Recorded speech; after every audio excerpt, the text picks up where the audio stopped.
Contrairement à ce qu'on pense, le jeûne est pratiqué dans beaucoup de religions. Que ce soit les chrétiens lors du carême, les judaïstes lors du Yom Kippour, les hindouistes lors de l'Ekadashi ou encore les musulmans lors du Ramadan. Et si tu suis cette chaîne, tu dois te rappeler que j'ai déjà tenté l'expérience du jeûne intermittent pendant 30 jours. Et cette année, comme tous les ans, du 13 avril au 12 mai, des millions de musulmans ont débuté leur mois de jeûne annuel. Alors je me suis dit que c'était peut-être le moment pour moi d'essayer le jeûne sec. Est-ce que je vais avoir faim? Est-ce que je vais réussir à le tenir à 100%?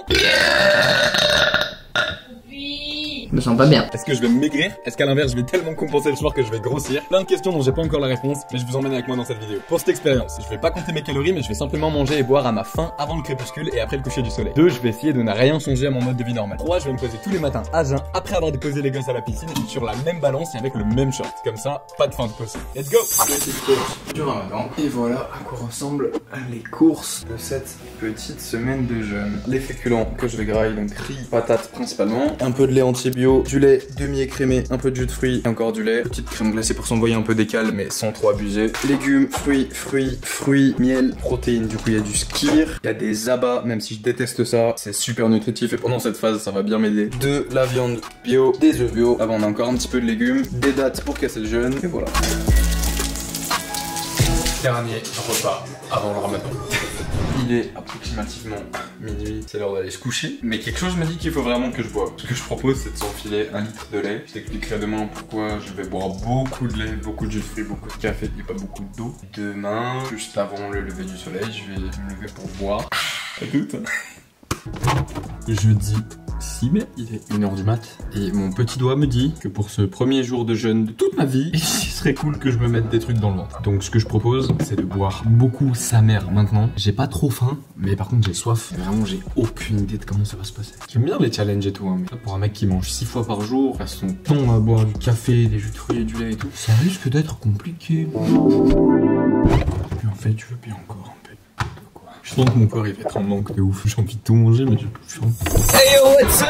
On est exactement quelques heures après ce que tu viens de voir. Il est quoi, 13h? Ouais, j'ai un peu traîné de ouf folie, je me suis levé vers 11h. J'avais faim, mais faim. Je pense que le fait de savoir que psychologiquement je ne peux pas manger, ça m'a donné une dalle de fou furieux. J'ai rien avalé depuis hier 4h parce que je me suis levé en pleine nuit. Je crois qu'on avait droit jusqu'à 4h30 de manger, donc à 4h j'ai bu un petit peu de lait. Mais j'ai rien en vide. C'est l'heure du coup de faire la première pesée. Toi t'as mon poids qui est juste là sur l'application FitTrack, qui est sponsor de cette vidéo, mais je te le présenterai un petit peu plus tard. Voilà donc le poids auquel on débute cette expérience. Ramadan, jour 1. Ah oui, il est quand même un bon gros bébé là. Je suis plus lourd qu'hier parce que je pense que j'ai beaucoup mangé cette nuit. Donc j'ai 400 grammes de plus qu'hier. Pour l'instant ça va parce que comme vous le savez, si vous me suivez, de base c'était un petit peu de jeûne intermittent. De temps en temps, en fait j'ai l'habitude de me lever et de pas manger pendant quelques heures. Mais le problème c'est que j'ai pas mal de trucs prévus cet après-midi. Et j'ai peur qu'en bougeant, en restant un petit peu au soleil, je commence surtout à avoir soif. Parce que la faim, je sais que je peux la tenir. C'est la première étape de la torture, sentir la nourriture. Faut pas être avec des gens qui mangent ou quoi. Et là, je me rappelle de tous les moments où je faisais chier mes potes qui faisaient le Ramadan. Je suis désolé, frérot. Il est 17h47.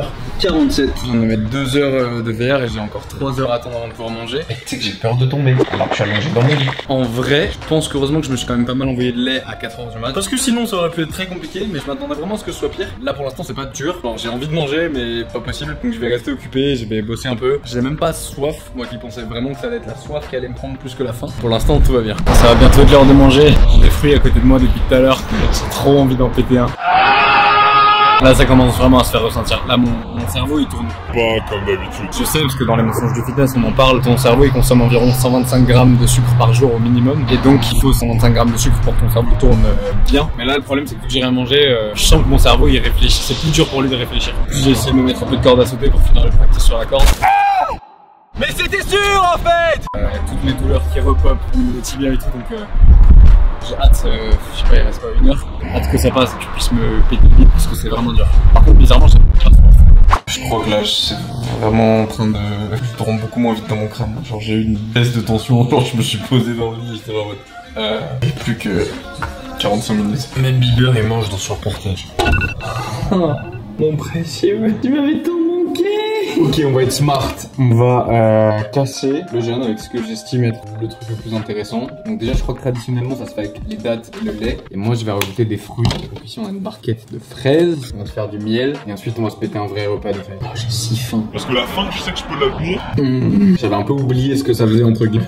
Genre, je viens de taper une fraise, j'ai envie d'arracher toute la barquette. Tout ce qu'il faut pour optimalement casser un jeûne. On a des protéines, des acides gras saturés, des bons nutriments dans le lait. On a des fibres, du sucre pour les fruits, beaucoup de sucre même dans les dattes. Quand t'as pas mangé de la journée, genre, je sais pas comment dire, mais tu savoures vraiment tout le goût du fruit, genre. J'ai rarement trouvé des fraises aussi bonnes, tu vois.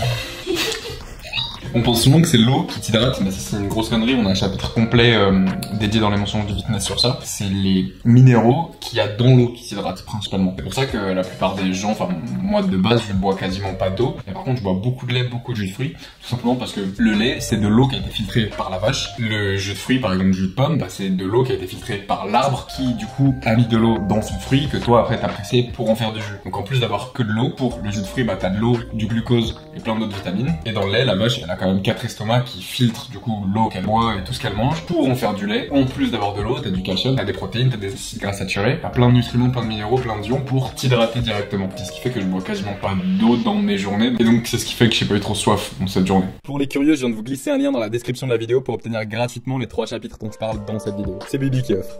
C'est bon les fruits, mais là je capte qu'il faut que je mange un vrai truc solide, genre. Alors là j'ai envie de défoncer un pad thai ou un boboon ou du riz ou j'en sais rien, mais le stéréotype de l'asiate qui veut manger que des trucs asiatiques. J'avais trop faim donc j'ai défoncé la moitié des fraises et le lait, mais là d'un coup j'ai mal au ventre et genre j'ai envie de vomir. Ouf, sympa ça. Genre j'ai l'impression que mon estomac il s'est tellement rapetissi aujourd'hui. Je me sens pas bien. C'est dégueulasse. Je suis pas bien. C'est pas une raison. C'est pas toi t'as fait ramadan toute la journée hein. C'est pas moi qui fais des vidéos YouTube. Ah non toi t'es chômeuse. Tu veux que je leur montre? C'est ça qu'on met dans le cul. Je voulais prendre du poulet bio pour vous montrer que c'est important de prendre de la viande si possible bio. J'ai pas vu que ça coûtait 15 balles les 300 grammes de poulet. Vous pouvez m'insulter en commentaire s'il vous plaît, merci. Je veux des patates, de la crème, du barbecue, des champignons. Là, il y a vraiment aucun problème à s'envoyer du fat. 400 grammes de patates, 300 grammes de riz, du fromage, sans scrupule. Le gras, c'est la vie. Je pense qu'on peut vraiment dire qu'on est sur le meilleur moment de la journée. Tu sais que ça me fait une sensation trop bizarre à mon ventre. Juste. Ça faisait longtemps que j'avais pas autant mangé en quantité. Là j'ai plus faim, j'ai envie de dormir, genre j'ai un pic d'insuline de ouf qui fait que j'ai qu'une envie c'est de me coucher. Bah, le truc c'est que j'ai tellement mangé que ce repas que je peux pas me coucher là parce que sinon je vais me lever, peut-être me coucher, me relever, remanger, me recoucher. Faut que je boive aussi surtout. Coucou! Il est 1h14 et c'est l'heure d'aller bientôt se coucher. Alors avant d'aller se coucher, qu'est-ce qu'on fait? On se met plein de protéines et plein de lait et plein de produits bizarres. Moi je prends pas d'Actimel de base mais je trouvais ça dans le frigo. On va essayer de se mettre des trucs qui vont nous hydrater, donc beaucoup de lait, beaucoup de jus de fruits. On va manger beaucoup de protes parce que j'ai bien senti qu'il m'en manquait aujourd'hui. Objectif, bouffer le même taux de protes que d'habitude, c'est-à-dire le taux optimal c'est genre 1,8 g fois ton poids du corps. Donc moi je pèse 80 kg donc ça fait environ genre 140-150 grammes de prot par jour. Faut quand même y aller. Je vais pas me lever à 4 heures pour me goinfrer. Je sais pas, j'ai pas prévu de me lever à 4 heures. Peut-être que je me réveillerai, mais je sais pas. Petite astuce pour tous ceux qui veulent douiller et faire comme s'ils buvaient du yop vanille alors qu'en fait vous buvez du lait. Vous chopez un petit édulcorant bulk. Là c'est un goût vanille et c'est juste du sucralose. Donc aucun problème pour la santé et tout. Et voilà, c'est du concentré donc en principe tu mets pas non plus tout le pot. Quelques dizaines de gouttes et ça suffit. La bouteille de lait se transforme en yop vanille.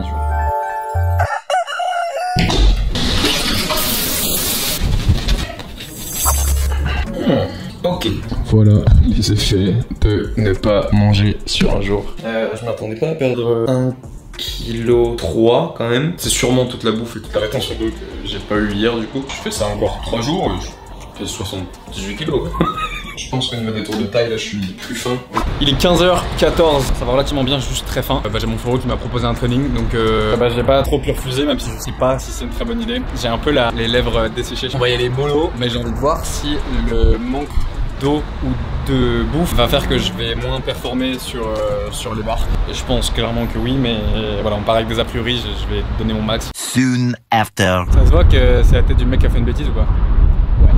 J'ai échoué. Après ça va, j'ai un peu échoué. J'ai du coup rien de grave depuis ce matin, ça sur ça on est bon. Par contre pendant le training j'ai vraiment à un moment eu comme une baisse de tension et regarde mes lèvres, genre elles sont super gercées. Il y a une petite voix qui m'a dit ok, même si t'es en période de ramadan et que techniquement il faut pas boire, là je venais de m'envoyer peut-être je sais pas 80 tractions, j'avais fait du handstand et tout et à un moment j'étais là, mon cerveau il a commencé à aller doucement et je me suis juste dit ok, je suis obligé de boire un peu parce que je suis en train de m'entraîner, je suis en train d'être déshydraté parce qu'il fait chaud, sous le soleil, en train de s'entraîner égale je vrille, donc j'ai dû boire peut-être 2-3 gorgées, toujours pas mangé par contre, donc on va continuer comme ça, on essaie de tenir le coup mais là c'est vraiment dur. Les premiers jours on m'a dit que ça allait être compliqué, c'est vraiment dur. Je dois me reposer, faut que je me mette à l'ombre, je vais m'allonger un peu mais...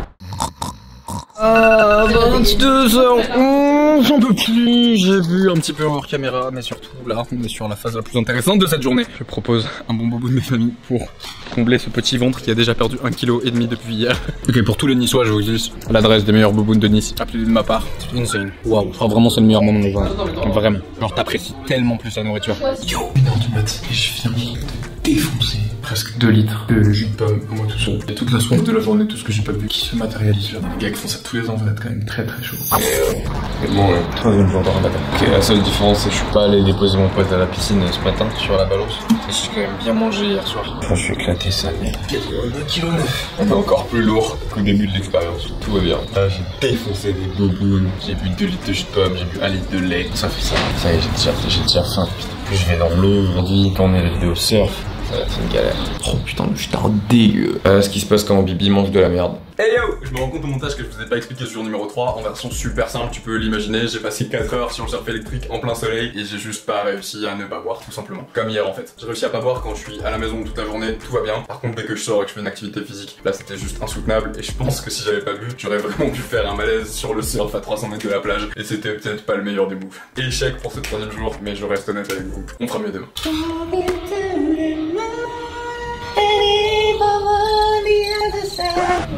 Oh, what's up?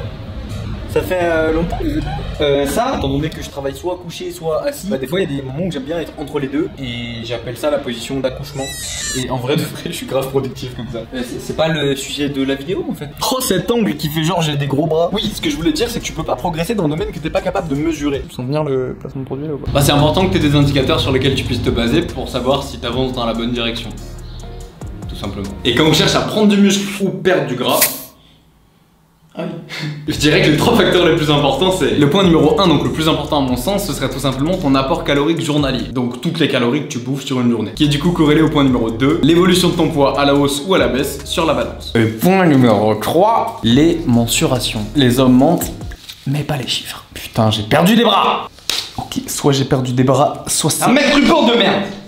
Donc ton apport calorique journalier, le suivi de ton poids et tes mensurations. Et ce qui est super stylé avec la balance FitTrack, c'est que t'as plus besoin de carnet ou de tableau sur lesquels tu vas marquer ton poids, tout simplement parce que comme tu peux le voir, la balance est intelligente et va enregistrer ton poids au fur et à mesure des jours, des semaines, des mois, voire des années, si comme Bibi tu utilises la balance depuis plus de 2 ans maintenant. Ouais, on peut remonter loin. Attends, stop. Ah ouais, mais là j'étais lourd. Dis Siri, montre-moi mes photos d'avril 2019. Je ne peux pas, vous étiez trop gras. Ah ouais, j'étais un gros bébé hein. Sur l'application FitTrack, il y a beaucoup de données différentes. Genre l'IMC, l'IMG, le taux d'hydratation, le taux de protéines, le taux de masse musculaire, etc. Mais à mon sens, tout ça c'est du superflu. Faut pas trop se focus dessus. Déjà de 1 parce que c'est des normes, hein, genre l'IMC. Tu sais que c'est un indicateur dont je suis pas super fan, tout simplement parce que si on l'écoute, je suis en surpoids actuellement. Et funny fact numéro 2, à l'époque où j'étais au plus gras de ma prise de masse, ok, j'étais un peu grassouillet. Mais si on écoutait l'IMC, j'étais à la limite de l'obésité. Donc il y a plein de données plus ou moins utiles dans l'application. Mais si j'utilise la balance tous les jours, t'auras compris que c'est plus pour le suivi et l'évolution de mon poids au fur et à mesure des années que pour se prendre la tête sur des données comme l'IMC ou l'IMG. Après ça, si t'as lu les mensonges du fitness comme le mec chelou là-bas, normalement tu le sais. Le lien est dans la bio. Voilà donc pourquoi j'utilise la balance connectée FitTrack depuis 2 ans et qu'elle me sert du coup tout naturellement à traquer les résultats de cette expérience. Si vous aussi vous cherchez à faire plus de muscles ou réduire votre body fat et que vous avez besoin d'une balance connectée pour traquer tout ça, je vous glisse un petit code promo qui vient se mettre là maintenant tout de suite sur la balance sans reflet Qui vous donne moins de 30% sur toute la boutique. et en plus de ça, si tu fais partie des 100 premières commandes à prendre un pack, le code est cumulable et te donne moins 50% sur le total. Et si t'arrives tout le temps en retard comme Bibi, t'auras que moins 25% pendant 30 jours. Je te conseille de... là, le premier lien de la bio. De rien. Allez, je crois qu'il est l'heure de retourner à notre expérience. Let's go. Jour numéro 4. Il se passe vraiment quelque chose sur mon poids. Ça fait bien longtemps que j'ai pas pesé 81 kg. Mais mon cerveau il est si lent. Je m'énerve pour de la merde. Genre, je suis super irritable. J'ai compris un peu les effets physiques du manque de nourriture et du manque. L'hydratation en vrai ça va. À part quand je sors et que je bouge. En fait je crois que je bois tellement à 4 heures. J'ai vu que je me tape quasiment 1 litre de lait cul sec. Je suis obligé d'aller pisser 2 fois dans la nuit. Mais je crois que je bois tellement que ça va. Genre mon corps il est hydraté. Par contre, la faim. Oh, j'ai tellement normalement tout le temps un café avec du sucre, des jus de fruits, des petits fruits à côté de mon poste de taf quand je bosse, que là, mon corps il est là en mode vas-y donne un peu de sucre, donne du sucre, donne du sucre. Et je lui donne pas, et du coup je crois qu'il vrille. Donc, après avoir expérimenté le physique, là je passe au psychologique. J'ai l'impression d'être moins intelligent parce que mes neurones j'ai l'impression qu'elles connectent moins vite. Pour lire je mets plus de temps, pour écrire je mets plus de temps. Et si je m'écoute, je vais juste un peu m'allonger et à rien faire. Tu vois, alors que moi je suis un mec super productif, je fais 15 000 trucs à la fois. Et ouais, j'ai reçu quelques messages de vous sur Instagram où vous me dites bah de base le ramadan c'est une phase où t'es un peu en repos et ton corps il se repose. Et, sauf que bah là ça me matche pas avec ma vie parce que moi je me repose quasiment jamais. Hier avant-hier j'étais en tournage dehors en plein soleil, en plein cagnard où il fallait faire des efforts physiques et tout. Mais même mes tâches sur le bureau, mon cerveau il a du mal à les assimiler. Plus j'avance dans cette expérience, plus j'ai du respect pour tous les musulmans qui réussissent à gérer ça facilement. Genre là, je suis sûr qu'il y en a qui doivent rigoler derrière leur écran. Bah, regardez-le, ça fait 4 jours, il est en sueur, nous on fait ça 1 mois. Et en plus, moi il y a 2 jours où j'ai dû tricher parce que sinon j'allais vraiment crever sur mon surf électrique. On est le 11, application FitTrack connectée, jour numéro 5. Je pense que je suis soit plus léger, soit que je fais le même poids qu'hier. Normalement, je fais genre 6 repas par jour, et là, dès que la nuit tombe, j'en fais que 2 parce que j'ai pas faim en fait. Parce que bah, la fenêtre où tu manges, elle est toute petite. Je sens que je m'affine un petit peu au niveau du bide, au niveau de la taille. Et en soi, ça c'est cool. J'ai un peu peur de commencer à perdre un peu de muscle. Ah ouais.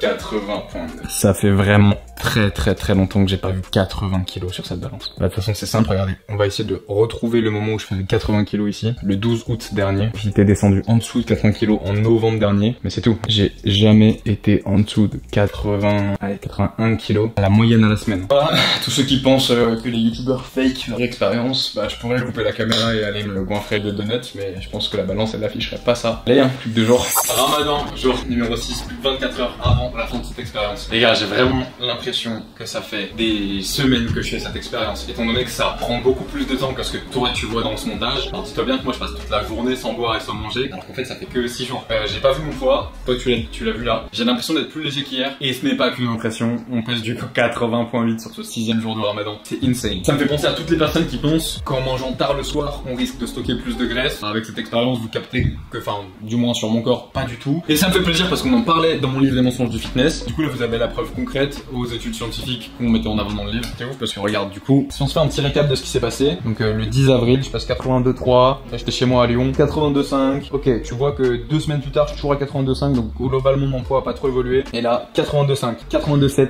81,4, 82,9, 81,2, 80,9 et aujourd'hui 80,8. Si jamais encore un autre bon plan, mais pour les meilleurs massages de la Côte d'Azur, ça se passe juste là. Je pense que vous pouvez le voir, je suis content. Les gars, j'en peux plus de temps manger, vraiment, c'est une torture. On est du coup jeudi 13 mai, le ramadan officiel s'est terminé hier. Je crois qu'on dit Aïd Moubarak, si je dis pas de bêtises. N'insultez pas dans la com si je prononce ça mal, SVP. Dernier jour de cette expérience, on est parti à 83 kg 4. Et aujourd'hui, on va clôturer ça après une semaine de ramadan sans boire et sans manger de la journée. Pour le moment de tambour s'il vous plaît, je parle. Selon moi, je pense que je suis encore plus léger qu'hier. Ah ouais, 3 fucking kilos en une semaine. Je suis sûr que j'ai perdu du muscle parce que 3 kilos en une semaine c'est impossible sinon. On en parle dans les mensonges du fitness, il faut éviter de perdre plus d'1% de ton poids du corps par semaine. Sinon ça veut dire que tu perds du muscle. Et là du coup bah 1% de mon poids du corps par semaine ça fait à peu près 800 grammes. Et là bah il y a moins de 3 kilos sur la balance en une semaine. Donc tu peux à peu près estimer que j'ai perdu 4 fois plus de poids que ce qui aurait été optimal si je voulais juste perdre du gras. Donc c'est cool, je pense qu'on voit un peu plus les abdos qu'au début de cette expérience. Je pense qu'au niveau musculaire c'est peut-être un peu plus dessiné ou un peu plus défini ou quoi. Mais je pense quand même que globalement mes réserves de sucre à l'intérieur des muscles, donc le glycogène et mes muscles, ils ont quand même bien pris cher. Ça fait donc une semaine que je fais le ramadan, vous savez, je suis parti à 83,4. À ton avis, je suis à combien? Et t'as mangé comment ce soir? T'as mangé vénère ou t'as mangé... J'ai eu 2 repas dans mes journées au lieu de 5-6 habituels. Alors, en fait, je pense que ça a pas trop bougé mon nom. Ok. Je pense que t'as perdu un peu. Mais pas grand chose. Genre, peut-être t'es à 82, je sais pas combien, tu vois. 79,5. Ah oui, lui il est vraiment sur moins 4 kilos. Moi j'allais dire 119. 80,4. Ah, j'ai perdu 3 kilos. Le mec, tu t'es perdu 400 grammes par jour. Bah ouais. Bref, voilà à quoi ça sert. La balance FitTrack. Premier point positif, ton énergie elle est linéaire tout le long de la journée, enfin la mienne en l'occurrence. Étant donné que je mange pas, enfin je pense et je l'interprète comme ça, j'ai pas les pics d'hormones, par exemple les pics d'insuline à la suite d'un gros repas un peu trop chargé en sucre par exemple. Et donc t'as pas ce petit coup de barre vers 13-14 heures que t'as après d'être éclaté un gros repas étant donné que tu manges rien de la journée. Point numéro 2, plus j'avance, moins j'ai l'impression d'avoir faim et plus j'ai l'impression que mon estomac il se rétrécit et il s'adapte d'une certaine manière. Donc au final ça fait perdre un peu de fat, ça fait un peu moins penser à la bouffe et tout le monde est content.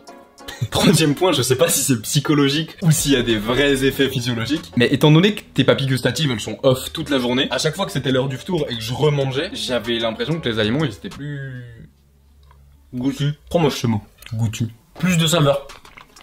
Étant donné que j'adore les fruits et que je cassais tout le temps le jeûne avec des fruits et du lait, les fruits, ils avaient vraiment un goût de fou furieux. Quatrième point, étant donné que tu penses, comme tu l'as compris, ni à manger, ni à boire, bah du coup, il y a tout ce qui en découle qui n'existe pas. Genre faire à manger, faire la vaisselle, aller te faire un café pendant ta pause, voire même, perso, je fume pas, mais il me semble que t'es pas censé fumer non plus pendant le ramadan. Donc en fait, ça te permet juste d'être à 1000% productif sur ce que t'as envie de faire. Et ça Bibi, il like.